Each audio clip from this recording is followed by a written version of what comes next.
angkot di toilet udah nggak ada ninggalin gua. Aduh sakit banget gua keringetan. Bisa keringetan gitu sih kau?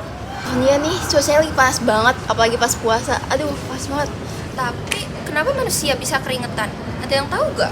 Ah lu nambah pikirannya sih? Ya maaf, tapi kan gue cuma pengen tahu. Emang gue tahu? Enggak sih. Lo tahu? Gina tahu. Kayaknya pernah denger deh. Lu? Oh iya, kemarin gue nemu nih di YouTube tentang materi ekspresi. Oh, gue tahu nih. Keringat itu kan hasil dari ekspresi dari kulit. Ekspresi Di kulit. emangnya keringet ada ekspresi? Ekspresi kulit. Ekspresi Apa sih? Ah udah daripada ngaco mending nonton aja. Assalamualaikum warahmatullahi wabarakatuh. Halo semuanya, kembali lagi di BBB Bincang-Bincang Biologi. Yeay. Nah, kenalin nama aku di sini Siti Madinah sebagai host, dan kali ini kita kedatangan tamu-tamu siswa-siswi yang sudah mendalami dan juga tertarik dalam ilmu sains. Boleh nih kenalin dulu. Halo semuanya, perkenalkan aku Kayla Livia. Halo semuanya, perkenalkan aku Dina Ida Putra. Halo, kenalin nama aku Sarah Alifa. Halo, nama aku Syaima Aurelia. Halo, nama saya Muhammad Revan. Oke. Nah, pada kali ini kita akan membahas sistem ekspresi. Apa tuh? Organ kulit. Jadi hari ini kita akan bahas ekspresi khususnya di organ Organ kulit. kulit. Nah, pasti kayak apa sih sistem ekspresi itu? Nah, jadi sistem ekspresi itu adalah sistem di mana organ-organ itu mengeluarkan sisa-sisa dari tubuh yang sudah tidak bisa terpakai lagi. Nah, makanya disebut sistem ekspresi. Nah, kali ini kita akan membahas yang kulit. Nah, dari pengertiannya, struktur maupun fungsinya. Oke, tanpa lama-lama lagi kita akan cari tahu apa sih pengertian dari kulit. Ya. Oke, siapa yang mau jelasin kenapa? Ya, di sini kulit adalah organ ekspresi yang menutupi seluruh bagian tubuh dan organ yang paling peka terhadap rangsangan. Nah, kalian tahu nggak sih apa ya saja rangsangan di dalam kulit itu? Sentuhan. Iya, karena dia bereaksi. Ya. Ya, dua lagi.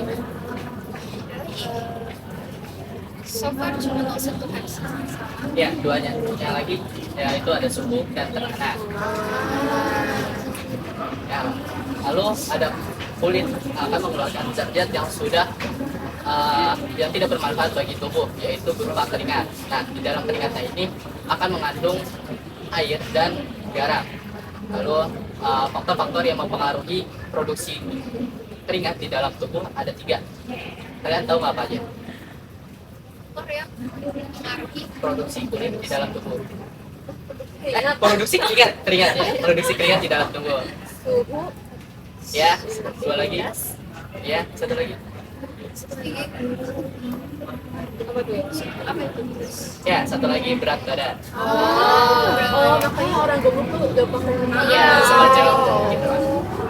Kebanyakan pakai. Ada lagi kan? Udah itu aja. Oke, tuh dari nambah pengetahuan banget dari pengertian. Tahu.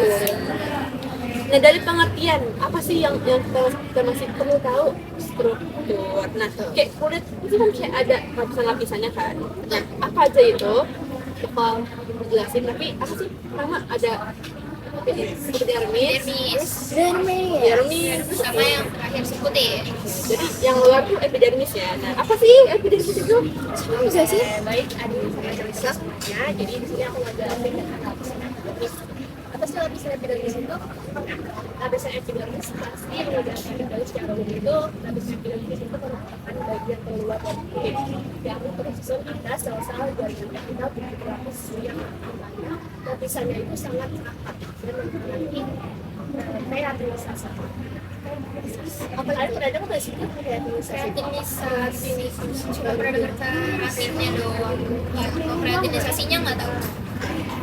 Jadi aku nggak tahu ini. Jadi kreatinisasi itu merupakan proses di mana sel-sel epidermis ini mengalami perubahan menjadi kreativitas yang disebut sebagai kreativitas itu untuk melindungi permukaan terhadap lapisan aerobic ini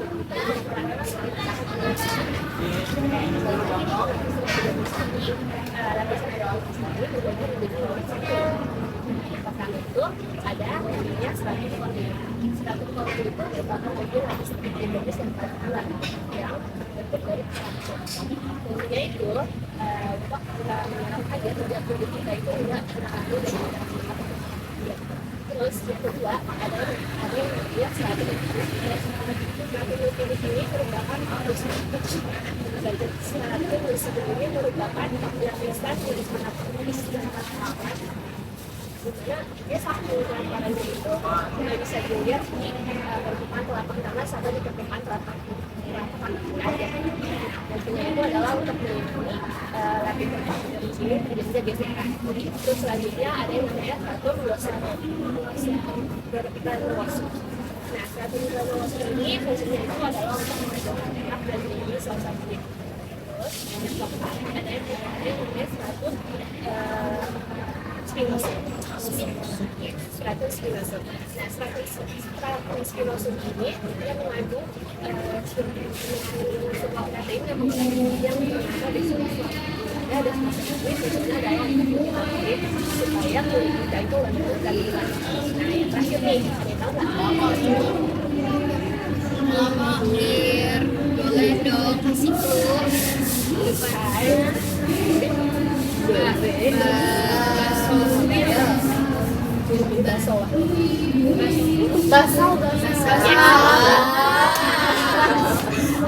Jadi yang terakhir itu ada yang namanya stratum basal. Stratum basal ini merupakan lapisan yang mengandung sel melanin. Sel melanin mulai merupakan melanin ini, terus kemudian dia itu akan memberikan warna pada kulit. Berarti yang masih warna di kulit itu kan si ketahuan. Oke, udah aja. Oke, jadi karena tadi makanya tadi bisa ngebawa warna karena emang epidermis di bagian terluarnya ya. Oke, karena udah kita bahas yang terluarnya, maka kita akan ke tengah-tengahnya nih. Ada apa sih? Oke, lanjut. Jadi apa nih yang tengah-tengahnya? Ada sih dermis. Oh, dermis. Epidermis itu terluar bukan? Epi itu jaringan terluarnya Jadi kan. epidermis. Nah, tengah-tengahnya Dermis. dermis. Nah, dermis itu lapisan tengah kulit yang tebal. Terus dia elastis tapi kencang. Nah, dermis itu penyusun utamanya apa coba? Ada yang tahu nggak? Jaringan ikat. Betul. Nah, berdasarkan jaringan ikatnya, penyusunnya itu dermis itu dibagi menjadi dua lapisan lagi. Yang pertama ada lapisan papiler, terus yang kedua ada lapisan retikuler. Nah, lapisan papiler ini dia tersusun oleh jaringan ikat longgar. Kalau lapisan retikuler itu tersusun oleh jaringan ikat padat, tapi dia itu tidak beraturan. Nah, selanjutnya itu lapisan dermis juga tersusun oleh struktur aksesori. Ada yang tahu nggak apa aja struktur aksesori itu apa aja? Betul. Ada lagi? Saraf bukan sih saraf? Saraf, betul. Kelenjar keringat. Betul. Pembuluh limfa. Betul. Apa ada? Ada satu lagi. Apa ya? Emang ada berapa sih? Ada 7. Aku sebutin ulang ya. Yang pertama ada pembuluh darah, terus ada pembuluh limfa, terus ada saraf, ada reseptor kulit, terus ada folikel rambut, terus ada kelenjar minyak, dan yang terakhir itu kelenjar keringat. Jadi keringat dari dermis. Iya, kelenjar keringat itu jadi keringat itu dihasilkan di dermis, khususnya di kelenjar keringat. Nah, di bagian bawahnya dermis itu ada kayak yang kuning-kuning, kalau kalian lihat di gambar itu namanya hipodermis atau jaringan subkutan. Nah, ini tuh sebenarnya bukan bagian dari kulit, tapi dia membantu kulit buat menempel ke atau melekat pada otot tulang. Ya. Nah, selanjutnya kita melimpir ke kelenjar keringat. Nah, kelenjar keringat itu disebut juga dengan kelenjar sudorifera, sudos.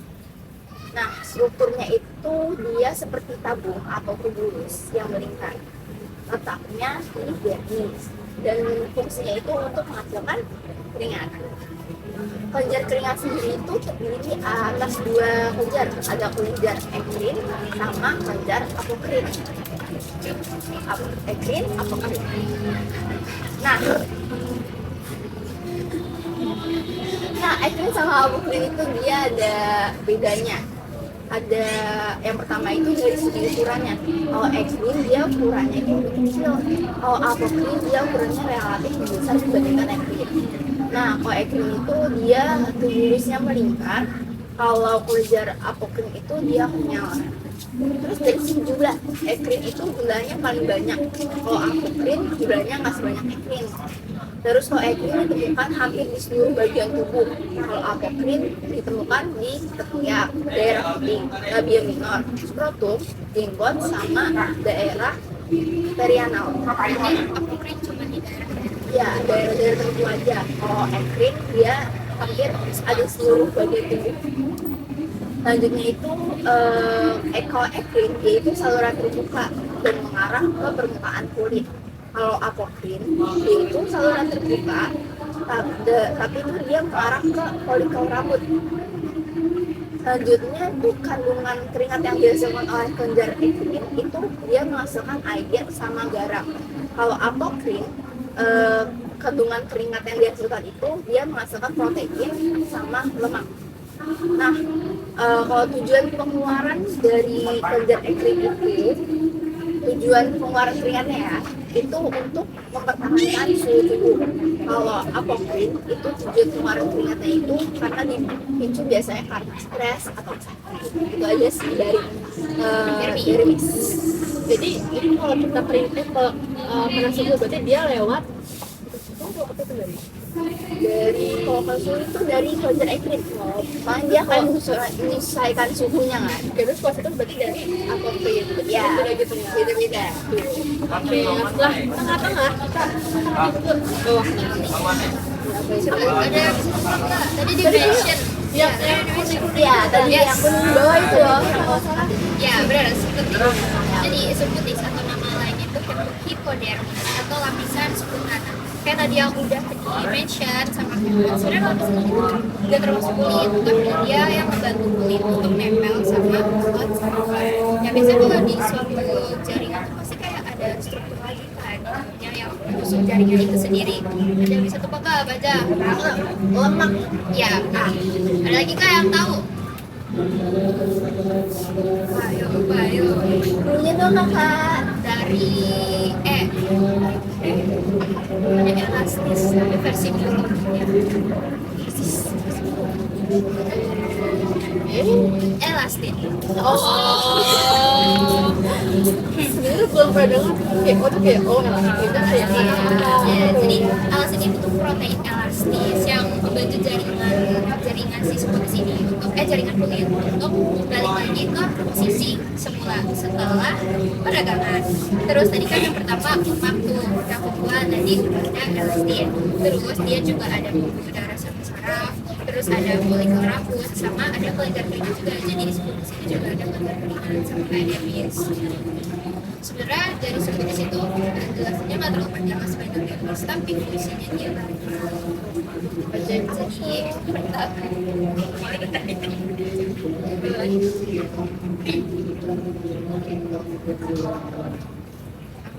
Jadi fungsi dari subkutis yang pertama jadi menahan terhadap benturan organ dalam. Terus yang kedua dia ini juga dari bentuk pada tubuh. Terus dia menjaga suhu tubuh dan dia itu juga menjaga biar tubuh kita itu gak kehilangan banyak panas gitu loh. Dan ini tuh yang berperan penting dalam penjagaan suhu ini tuh lemak, karena di sini sebagian besar itu adalah lemak. Jadi di sebelah sini tuh fungsi-fungsinya itu banyak yang dihasilin dari dominasi si lemak. Terus selanjutnya dia juga menyimpan cadangan makanan. Terus dia juga memproduksi hormon leptin. Ada nggak yang pernah dengar hormon leptin? Baru dengar. Sama. Jadi pas search materi.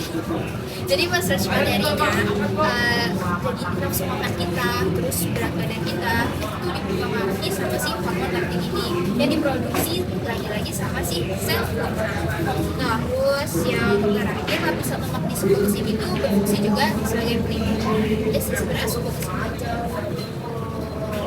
Jadi udah dari luar tadi epidermis, udah dari luar sampai dalam, udah keluar kan tuh kayak kita mengkuliti Iya, kulit. kita Nah, kulitin kulit sampai habis. habis. Dari luar, tengah sampai yang paling dalam. Oke deh, kan tadi Sarah cuma mention fungsi dari subkutis. Subkutis, ya. Dan kira-kira kalau secara keseluruhan apakah cuma sebagai ekspresi kulit itu kayaknya enggak ya? Nggak mungkin masih itu doang. Karena Nah, banyak banget dari kulit. betul, karena dia organ yang paling kelihatan dari luar. Iya, benar. Dia pasti banyak. Dan dia mendominasi. Nah, kira-kira apa ya? Ada yang bisa jelasin? Oke, Jadi fungsi dari kulit ini itu ada banyak. Siapa yang tahu apa aja fungsinya? kan tadi ekspresi udah. Nah, ekspresi udah sebagai apa? Perlindungan. Benar. Of course ya, karena dia Ya, Iya kan Iya, dari luar. benar. Dia pasti Melindungi organ dalamnya. Terus apa lagi? Ada 3 lagi.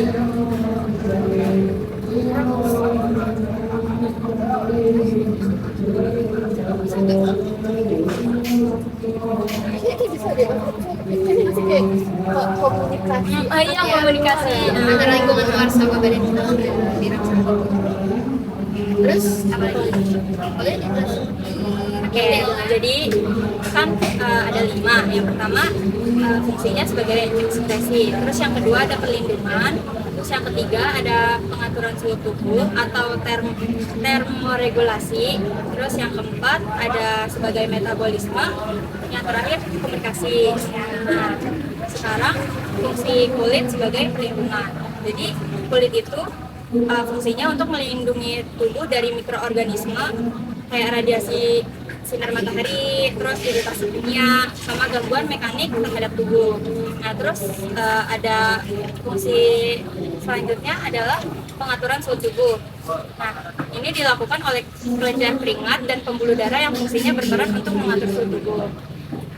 Keringat juga dikeluarin bukan tanpa alasan, tapi karena juga berpengaruh dengan keadaan suhu. Contohnya suhu panas itu karena apa namanya tubuh akan mengalami proses penguapan, jadi makanya keluar keringat. Terus kalau dia misalnya nyesuaiin suhu tubuhnya ya, biar benar. seimbang. Terus kalau misalnya suhu dingin, tubuh akan lemaknya akan pecah, terus akan menghasilkan yang tadi yang disebut Ya, ya. terus akan menghasilkan energi, terus untuk menghangatkan tubuh. Tadi Ada metabolisme.